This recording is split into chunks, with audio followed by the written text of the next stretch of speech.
Hey, what's up all you PC enthusiasts? JayzTwoCents here, and I've been trying to reach out to NZXT for a long time. Well, guess what? Before CES, they reached out to me and asked me if I wanted to come by their suite and see what they were showing off. And of course, I was like, hell yeah. Now, when I went into the suite, I expected to see some sweet, no pun intended, but I expected to see some awesome new cases or maybe some new peripherals or something along those lines, maybe a new cooler. But no, actually, they were showing off something called the DOKO. What the heck is a DOKO?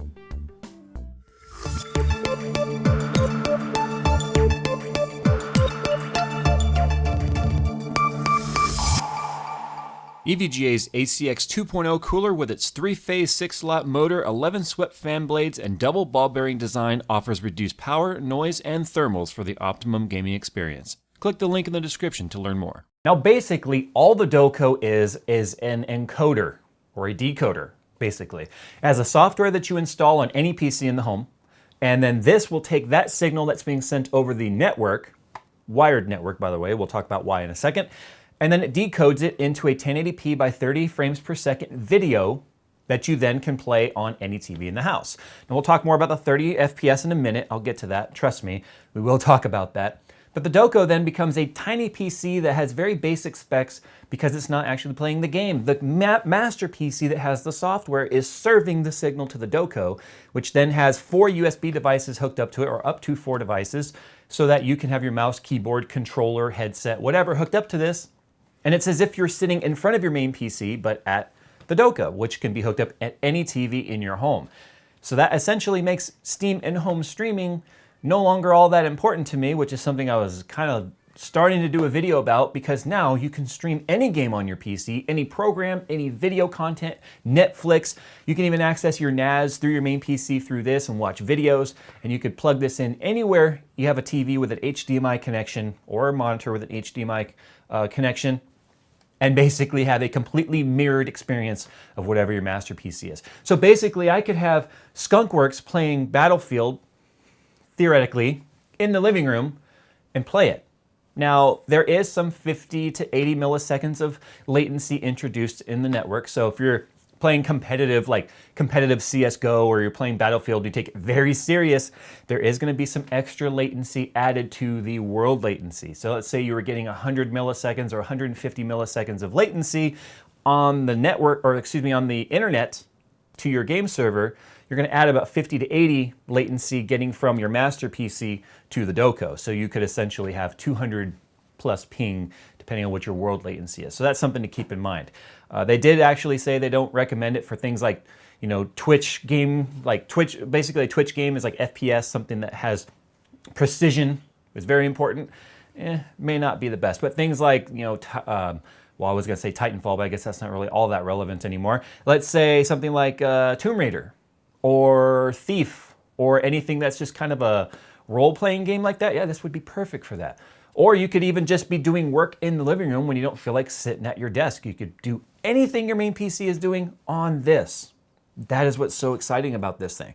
And the cool thing is you can have the software loaded on any PC in the house at the same time, and you can just switch between any of those PCs on the DOKO in their built-in dashboard.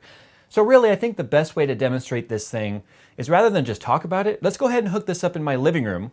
We'll get out of this office for once, and we'll just go ahead and do a live demo of what it's like.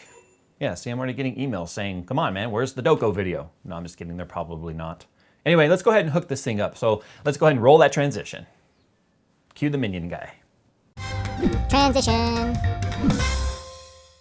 Now, setting this thing up is extremely easy. It only took a few seconds to install. Once you start the what they call the sender, then it automatically gets picked up by the DOKO once you turn on the DOKO, and it's automatically showing the desktop if you don't set up a password. If you set up a password on your client or your main machine, then you need to put in a password to actually log into the DOKO.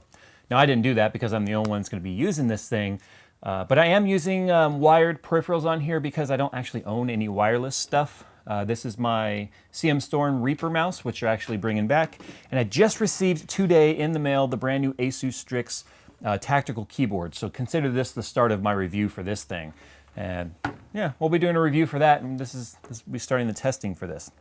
Now, I am using the mouse on a wooden surface here, and it's not the greatest for the optical or the laser mouse, but you know, I'm too lazy to go get my mouse pad now.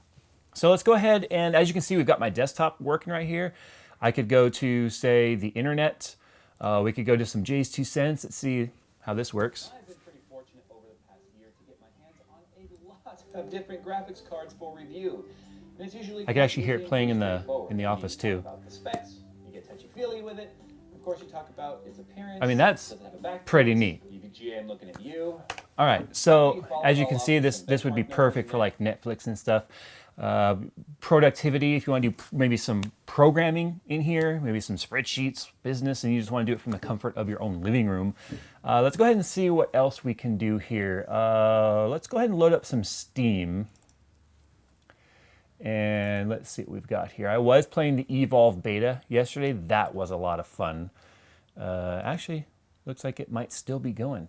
But let's do something on here maybe that... let's do some Bioshock Infinite, just for the heck of it. Let's see how that works. Because it is a shooter game, but it's a solo shooter game. I can feel some slight network lag, but not a lot. So I wouldn't really go playing like competitive CSGO, but I would play Battlefield on this as an engineer or something with some vehicles. So as you can see, it loaded right up flawlessly. It's very sharp. Now, as I mentioned in the beginning part, this is 30 FPS, but what I want to point out is this is a consistent 30 FPS. 30 frames per second when you're watching, say, TV or a movie, which is either 24p for cinematic, like in the movie theaters, it's 24p, at least if you're NTSC and not PAL. PAL, the European standard, is actually a little different. But you don't sit there and say, wow, this movie's frame rate is terrible, do you? No, because the frame rates are being consistently delivered, and that's what you're getting here. So let's see here, main game.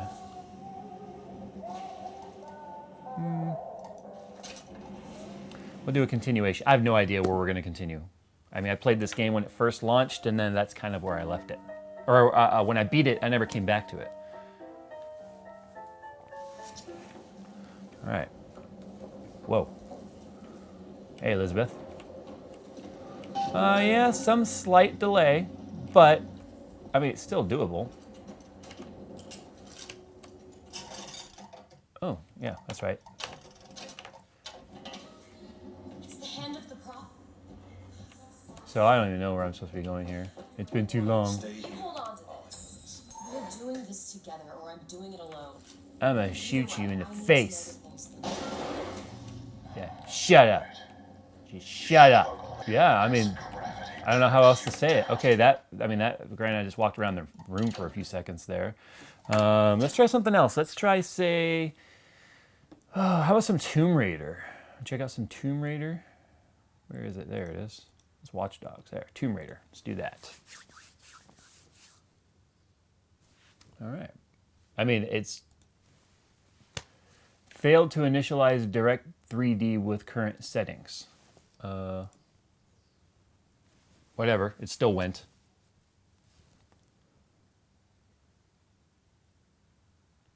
Yeah, I don't know how else to put it. This is like gaming on a pretty decent computer in your living room. And it's all handling through the network on a $99 device hooked up to a TV. If you already have the computer, I don't understand why you wouldn't want this thing.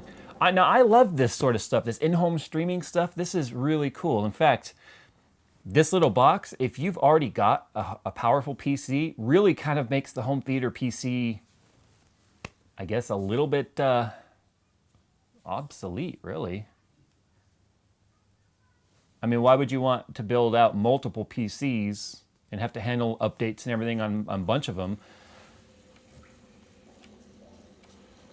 Let's see. So I was in a tomb last time I was here. I have... Oops, that's right. Middle mouse button is how you do that, right?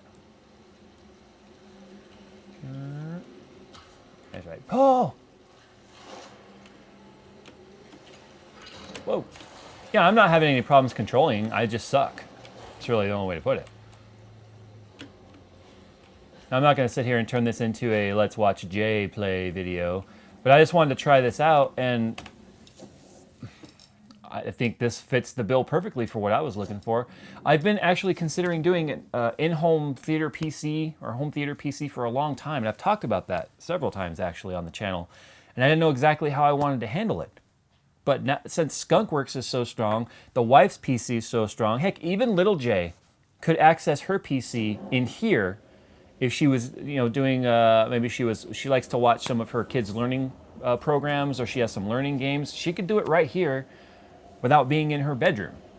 So, wow, this is, I mean, for 99 bucks, I don't know how you could go wrong. All right, so let's go ahead and do some Netflix. Shall we? Now, I can't, like, sit here and play a lot of the songs and stuff, but I don't know, because I don't want to get flagged. Let's say, okay, Breaking Bad. You want to watch some Breaking Bad? Look at that. Really? I literally just loaded up the episode where they're getting it on. Okay, well, it's really dark, so let's go skip forward. Yeah, so there you go. Breaking Bad is now playing. I'll cut that off before I get in trouble. 99 bucks for this thing. Oh, I am totally geeking out over this. And thank you, NZXT, for sending me this. This is what I got to look at CES. Expected some cases or some peripherals of some sort, maybe a cooler, and this is what we got, and I'm actually really happy about this. And with that 4 USB devices you can plug into this, you can actually play games in here with multiple people. You can have friends over, play Steam games that are multiplayer. And we were playing, at the CES suite, we were actually playing Gang Beasts, it's a game where you're like these little cartoon guys and you beat each other up and try and throw each other out of the ring. That was actually a lot of fun. In fact, I want to buy that game now. So there you go, guys. The NZXT DOKO, $99 in-home streaming device that can handle multiple PCs at the same time. And you don't have to buy another home theater PC to get a PC in the living room. And the wife was actually really, really excited about this, and so am I. The only thing I need to do is get some wireless stuff hooked up to that, which brings me to the Razer turret. I really want the Razer turret. We're still a couple of months away from that review. All right, guys, there you go. JayzTwoCents taking a look at the NZXT DOKO, giving you a little sample of what it's like. I think it's amazing for 99 bucks. I mean, the gaming experience, yeah, it's not like sitting at your main PC. There's a little bit of network lag, and the graphics, of course, are compressed a little bit, 1080p compressed, but for 99 bucks, what do you expect? I wouldn't go playing Battlefield on it, but you could play a lot of the games that you don't need ultimate precision on and still have home theater PC access, access your NAS, watch media content, do work, homework, all from the comfort of your living room without having to buy a new PC. Tell me what you guys think down in the comments. As always, guys, follow on Twitter if you have any questions, Facebook, all that fun stuff, and I'll see you guys in the next one.